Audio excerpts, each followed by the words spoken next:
Happy Bhogi. ఉన్న పలంగా మంచులో ఎక్కడికెళ్తున్నాం? వామ్మో! ఏంటి ఈ జనాలు ఇలా ఉన్నారు? బీచ్‌లో ఓవరాక్షన్ మామూలుగా లేదండోయ్! ఫుడ్ చేసి పెట్టామా?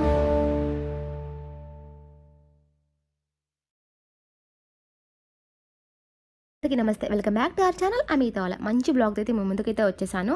మీరైతే ఈ వీడియో మొత్తం చూస్తే ట్రావెలింగ్ వ్లాగ్ అనమాట. చాలా ఇన్ఫర్మేషన్ అయితే దొరుకుతుంది అనుకుంటున్నాను. 10 మినిట్స్‌లో ఉంటుంది. 10 మినిట్స్‌లో ముగిచ్చేస్తాను వీడియో. ఎక్కువ లెంథీ లేకుండా. విషయానికొస్తే ఊరికి ఒకదాన్ని వెళ్ళాలా, ఇద్దరం వెళ్ళాలా అని చాలా సందిగ్ధాల తర్వాత నేను ఒకదాన్నే వెళ్ళడానికి డిసైడ్ అయిపోయాను. సో, సింపుల్‌గా, సింగిల్‌గా చాలా బాగా ఎంజాయ్ చేయొచ్చు. ట్రావెలింగ్ అయితే నాకు చాలా ఇష్టం అనమాట. ఇక్కడ ఏంటంటే 18 దగ్గర ఆగాము. అర్లీ మార్నింగ్ లేచి నేను 4:30కంతా స్టార్ట్ అయిపోయాననమాట. ఇక్కడ ముందు రోజు మనీ తీసుకుందామంటే వెళ్ళలేదు. రేపు తీసుకోవచ్చులే అర్లీ మార్నింగ్ అని చెప్పేసి వెళ్ళలేదు. సో, ఎప్పుడూ అంతే కదా, మనం ఉరుకులు పరుగులు 2 ఏటీఎమ్స్ తిరిగాము. అక్కడ మనీ లేదనమాట. మనీ లేకపోతే ఇబ్బంది అవుతుంది కదా. ఆన్‌లైన్‌లో అయితే ఉంది. బట్ మనీ లేకపోతే ఇబ్బంది అవుతుంది. మూడో ఏటీఎం దగ్గరికి వెళ్ళి అక్కడ మనీ అయితే తీసేసుకొని ఇంటికైతే వెళ్ళిపోయాను.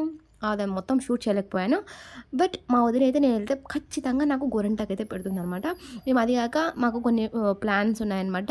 వేరే చోటుకి వెళ్తున్నాం కదా, కాబట్టి గోరింటాకైతే ఖచ్చితంగా పెట్టుకుంటాం. ఇక్కడ ఏంటంటే మా వదిన వాళ్ళు కట్ చేస్తున్నారనమాట అల్లం. మేమైతే ఇక్కడ దర్గాకైతే వెళ్తున్నాం అనమాట. సో, అందుకని చెప్పేసి వంట మేమే చేసుకుంటాము. ఇక్కడ ఆ రోజు నైట్ 10:30 ఆర్ అరౌండ్ 11 అవుతుంది. అప్పుడైతే ఇది చిన్న పాంపిల్ల అనుకుంటా, మేబీ వచ్చిందనమాట. మా అన్న చూసి దాన్ని చంపలేదులెండి, బయట దూరంగా పడేసాము. ఇక్కడ నెక్స్ట్ డే అర్లీ మార్నింగ్ ఇది వచ్చేసి 2:30కి అనుకుంటా.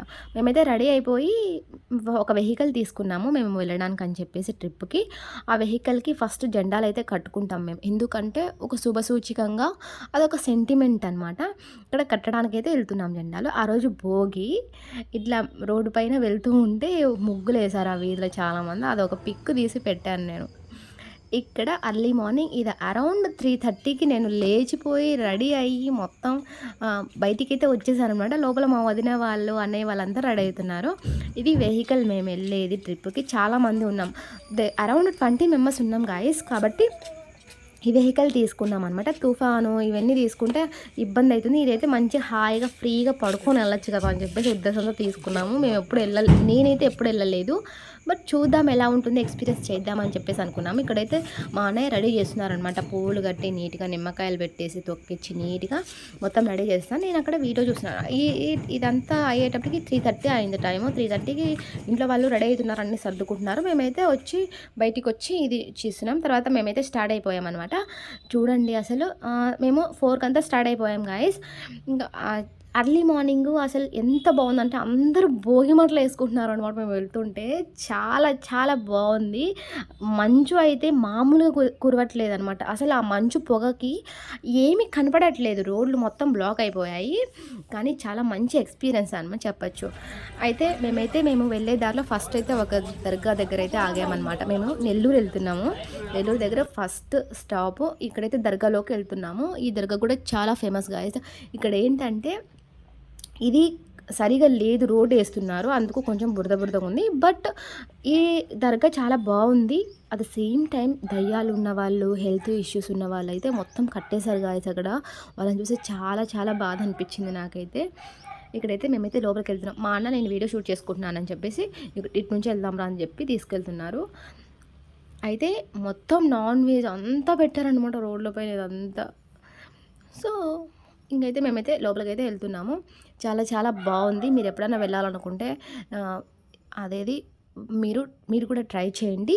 మంచి ఎక్స్పీరియన్స్ అయితే మీరు చూడగలుగుతారు. ఇది దర్గా బయట అనమాట. మేమైతే లోపలికి వెళ్తున్నాము. లోపల అక్కడ దేవుని దగ్గరికి టెంకాయ సంథింగ్ అవి తీసుకుంటున్నారు. నేను ఎందుకులే అని చెప్పేసి తీసుకోలేదు. బట్ ఇక్కడ ఏం జరిగిందంటే టెంకాయ తీసుకోలేదు, కానీ ఇంకా మా అన్నకు ఒకటి ఎక్స్ట్రా ఇచ్చాడంట ఆయన. మా అన్నయ్య కూడా చూసుకోలేదు. లోపలికి వచ్చి చూస్తే ఒకటి ఎక్స్ట్రా ఉంది తీసుకొని చెప్పేసి నాకు ఇచ్చారనమాట. నేను మనీ ఇస్తుంటే లేదు వద్దు ఫ్రీగానే ఇచ్చారని చెప్పేసి ఇచ్చేశారు. సో, నేను కొట్టాను. చాలా బాగానే పగిలింది. అంతే, ఒక్కోసారి మనం అనుకుంటాం వద్దులే అనుకున్నా కూడా దేవుడు కొన్ని ఇది చేస్తాడనమాట. Just kidding. తర్వాత ఈ దర్గా చుట్టుపక్కల ప్రాంతం అయితే ఇట్లా ఉంటుందన్నమాట. మొత్తం ఉంటారు అందరూ అక్కడే ప్లేసెస్ తీసుకొని పడుకుంటారనమాట. పడుకొని నైట్ ఒక రాత్రన్నా 3 రాత్రులన్నా నిద్ర చేస్తే మంచి జరుగుతుందని అక్కడ భక్తుల నమ్మకం అనమాట. మేమైతే చాలా ప్రశాంతంగా దర్శనం అయితే చేసుకున్నాం. కట్ చేస్తే దర్గా దగ్గర తర్వాత నెల్లూరులోని మైపాడు బీచ్కి అయితే వచ్చేసాము. ఇంకా మామూలుగా ఉండదు మా ఎంజాయ్మెంటు. షురూ చేద్దామా అన్నట్టు ఫుల్ అంటే చూసుకున్న బీచ్ అంటే ఎక్కడలేని ఆనందం వచ్చేస్తుంది జనాలకి. మా మా అన్నయ్య వాళ్ళ పిల్లలు అయితే మామూలుగా ఎంజాయ్ చేయలేదు గాయస్. ఇక్కడ ఏంటంటే పార్కింగ్ అనమాట. పార్కింగ్ చాలా చాలా బాగుంది ప్లేస్ అనమాట పార్క్ చేసుకోవడానికి. అక్కడ నుంచి మేము ఇంకా పార్కింగ్ చేసేసి అక్కడ నుంచి తీరిగా లోపలికి అయితే వెళ్తున్నాము. మేమైతే ఎక్కువ ఎక్స్ట్రా డ్రెస్సెస్ అయితే తీసుకెళ్ళలేదు. బట్ చాలా చాలా ఎంజాయ్ చేసామని చెప్పచ్చు. అక్కడైతే ఎన్ని రకాల ఫిషెస్వి అన్నీ పెట్టారంటే అక్కడ స్టాల్స్ చాలా పెట్టారు గాయస్. ఇక్కడ నుంచి చూడండి బీచ్ ఎంత బాగా కనిపిస్తుందో అసలు. నేను ఇది బీచ్కి రావడం ఈ సెకండ్ టైం అనమాట. ఎక్కువ తెలంగాణలో ఉంటాం. తెలంగాణలో బీచెస్ ఏమీ ఉండవు.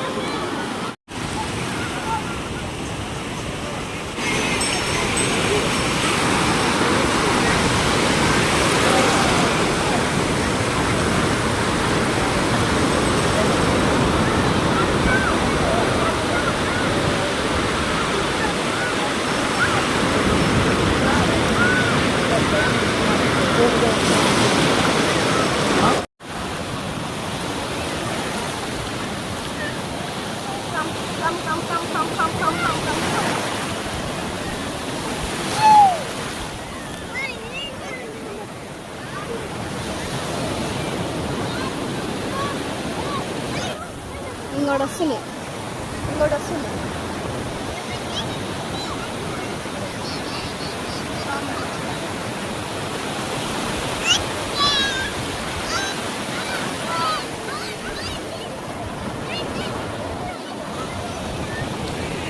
ఫైనల్లీ బీచ్ అయితే ఇది జనాలు పెడుతున్నారు.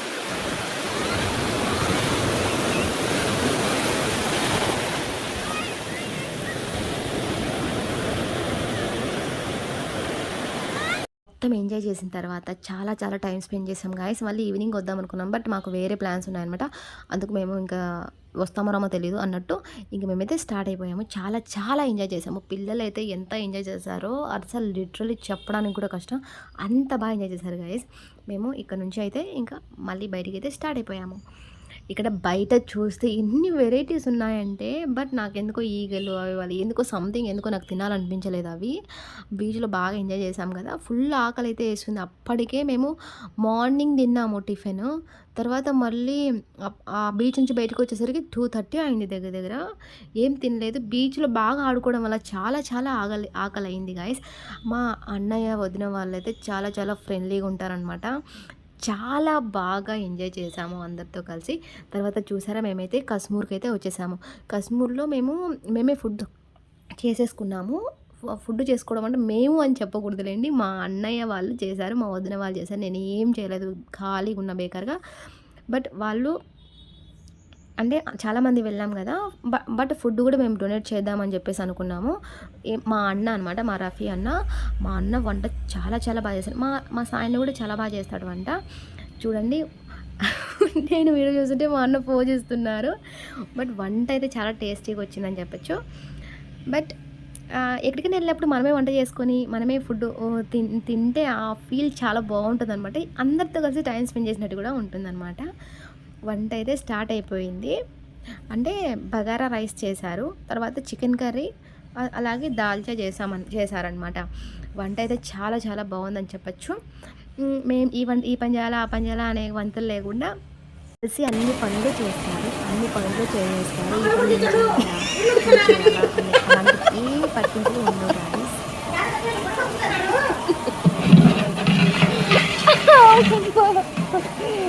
నేను మిమ్మల్ని తీయట్లేదు. రఫైన్ అని తీసుంటే మీరు వెరగలు ఉండాలి. ఏం చేయాలి? ఇదంతా యూట్యూబ్లో చూడండి, రేపో ఎల్లుండో. గమనించారా? ఇంత ఫన్నీ కన్వర్జేషన్ జరుగుతున్నా కూడా మాకు ప్రపంచంతో సంబంధం లేదు, మా బట్టలు మేము ముందు ముఖ్యం అన్నట్టు ఎంత నీట్‌గా వర్క్ చేసుకుంటున్నారో. అన్నీ కన్వర్జెన్స్ ఉన్నాయన్నమాట. ఎంత ఫన్నీగా గడిచిపోయింది అసలు 2 డేస్. వెళ్ళేటప్పుడు ఎలా వెళ్తామో, అందరి మైండ్ సెట్స్ ఎలా ఉంటాయి, ఏమన్నా చిన్న చిన్న గొడవలైతాయా, నేనైతే కొన్ని తీసుకోలేననమాట. సో, అట్లా చాలా అనుకున్నా. బట్ అట్లేం లేదు గైస్. మా వదిన వాళ్ళు, మా అన్నయ్య వాళ్ళు చాలా చాలా బాగా కలిసిపోతారు. చాలా అన్నీ వాళ్ళ నెత్తి మీద ఏసేసుకొని చేస్తారనమాట. అది నాకు చాలా చాలా నచ్చుతుంది ప్రతి ఒక్కటి మా అన్నయ్య వాళ్ళల్లో. నేను చెల్లినైతే కదా, నన్నైతే ఎంత ముద్దుగా చూసుకుంటారో, చాలా చాలా గారాబంగా చూస్తే. ఫుడ్ అయితే రెడీ అయిపోయింది. ఏదో మాకు ఉన్నంతలో తోచిన సహాయం అయితే చేసేసి bagara rice, chicken curry, dalcha packets కట్టేసి ఇచ్చేసామన్నమాట. ఇక్కడ పూర్ పీపుల్ చాలామంది ఉన్నారు గాయస్, హెల్ప్లెస్ వాళ్ళనమాట. మేము ఇచ్చిన ఫుడ్ వల్ల అందరూ చాలా హ్యాపీగా ఫీల్ అయ్యారు. విషయానికి వస్తే హజరత్ సయ్యద్ కరీముల్లా షా కాదిరి కస్మూర్ దర్గాకి అయితే వచ్చేసాము. ఈయన పేరు ఇదనమాట. ఇక్కడ వాళ్ళందరూ ఈయనను మస్తానయ్య, కస్మూర్ మస్తానయ్య అని పిలుస్తారు. ఈ దర్గా ఎంతో ప్రత్యేకమైనది. ఈ దర్గా విశేషాలు, మేము ఎందుకు ఈ దర్గాకు రావాల్సి వచ్చింది, ఎస్పెషల్లీ నేను, ఆ విషయాలని నెక్స్ట్ 3 మినిట్స్ వీడియోలో పోస్ట్ చేస్తాను. ఖచ్చితంగా విజిట్ చేయండి గాయస్. ఇక్కడ ఈయన ఎలా అంటే మనం కోరుకున్న కోరిక నెరవేరుస్తాడు. అట్ ద సేమ్ టైం ఈయన దగ్గరికి వచ్చిన భక్తులకి ఏదైనా హెల్త్ ఇష్యూస్ ఉంటే ఖచ్చితంగా నయమవుతాయి గాయస్. దీనికి సాక్ష్యం నేనే అనమాట. మేము అక్కడి నుంచి కొండపైన ఈయన గొర్రెలు మేపుకునేవాడు అనమాట, మస్తానయ్య స్వామి. అక్కడికైతే వెళ్తున్నాము. డ్రైవింగ్ వెహికల్కి మా అన్నయ్య చేశారనమాట. అయితే వెళ్తున్నాము. ఆయన గొర్రెలు మేపుకోవడానికి వచ్చి ఇక్కడ సేద తీరేవాడు అనమాట. గొర్రెలు మేపుకుంటూ అక్కడ పడుకునేవాడు ఒక రాయి మీద. ఆ రాయి చూస్తే స్టన్ అయిపోతాం. పడుకొని ఇట్లా అచ్చు పడిపోయిందనమాట. పడుకోవడానికి బెడ్ లాగా ఉంది. అలాగే ఆయన వర్షం పడేటప్పుడు ఒక రాళ్ళ కింద కూర్చునేవాడు. ఆ ప్లేసెస్ అవన్నీ ఉన్నాయి గాయస్. ఇది 18వ శతాబ్దంలోని ఈయన, ఈ కస్మూర్ మస్తానయ్య. ఇప్పటికి కూడా ఎంతోమంది భక్తులు వచ్చి విజిట్ చేస్తూ ఉంటారు. ముస్లిమ్స్ అనే కాదు, హిందువులు, క్రిస్టియన్స్ అందరూ వస్తారు గాయస్. మీరైతే ఖచ్చితంగా ఒకసారి అయితే విజిట్ చేయండి. ఈ ప్లేసెస్ అయితే ఖచ్చితంగా చూడాల్సిన ప్లేసెస్ అని నేనైతే చెప్తాను. ఇంకా ఈ పర్టికులర్గా ఈ ఈ దర్గా విశేషాలు నేను నెక్స్ట్ వీడియోలో పోస్ట్ చేస్తాను. మీరు ఖచ్చితంగా మిస్ అవ్వకండి. ఇదిగో నేను చెప్పాను కదా, ఇదే బండి అనమాట. ఆయన గొర్రెలు మేస్తూ ఉంటే ఆయన పడుకునేవారు. సో అందుకు అలా ఉంది. నేను కూడా ట్రై చేశానులేండి. అదండి ఇవాల్టి వీడియో. మంచి వీడియోతో మళ్ళీ వస్తాను. Thank you very much.